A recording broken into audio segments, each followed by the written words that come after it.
যে বিষয়ে আমি আলাপ আলোচনা করতেছি সেটা হলো মৌলবাদী। মৌলবাদ কাকে বলে? মৌলবাদ নিয়ে কিন্তু ধাক্কাচুক্কি চলতে আছে। কালকে ওই আমির হামজা হুজুর নাকি আমির হামজা হুজুরের একটা বয়ান শুনলাম, উনি বিএনপিকে কঠিন ঠেট দিয়ে দিচ্ছেন মৌলবাদী বলায়। মৌলবাদী কে? মৌলবাদী ওই লোক, খালি আলেম না, সর্বস্তরেরই। মৌলবাদী ওই লোক যে লোক জমিনে ফ্যাসাদ তৈরি করে, গণ্ডগোল সৃষ্টি করে, এর নামে ওর নামে বদনাম গেয়ে শত্রুতা বাড়ায় গণ্ডগোল সৃষ্টি করে দেয়।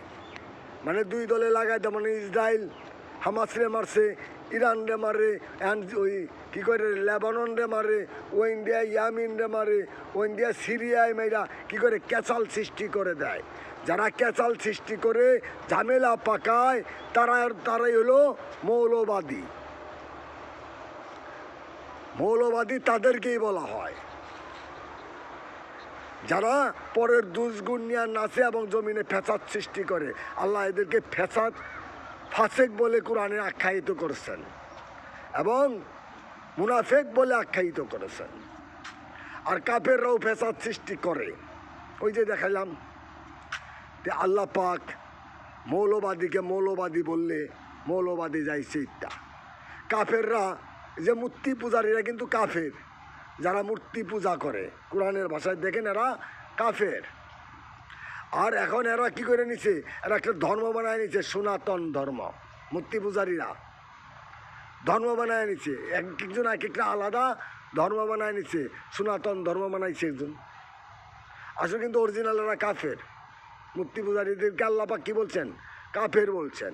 তো এরকম মৌলবাদী হইলে ওই সমস্ত লোক যারা জমিনে ফ্যাসাদ সৃষ্টি করে। আমারে তো মৌলবাদী কয় না কেউ, আপনারা চেতেন কে? আমি রাজনীতি করবও না, আমাকে মৌলবাদী বলবেও না। আমি পরে রাজনীতি করব, আমি রাজনীতি করব, সাচ্চা উলামায়ে কেরামের সাথে রাজনীতি করব, ঠিক আছে, নাইলে অন্য দলের সাথে রাজনীতি করব, ঠিক আছে, কিন্তু আমি তো পরের দুষ্গুণ গাবো না।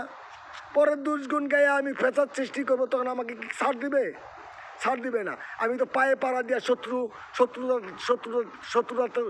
শত্রুতা সৃষ্টি করলাম। আমি পায়ে পাড়া দিয়ে একজনের সাথে ঝামেলা পাকাইলাম, শত্রু বানাই আনিলাম। এইটা আমরা কইরে থাকি। এই জন্য আলেমগো ভাত নাই। কিল্লিকা ভাত থাকবে? কারণ এরা পায়ে পাড়া দিয়ে কেচাল সৃষ্টি করে। ওই যে আমির হামজা একটা বক্তব্য দিছে, বিএমপি হুমকি দিছে, আরেক মাওলানা ফখরুল হুমকি দিছে, বাইটা নাইটা।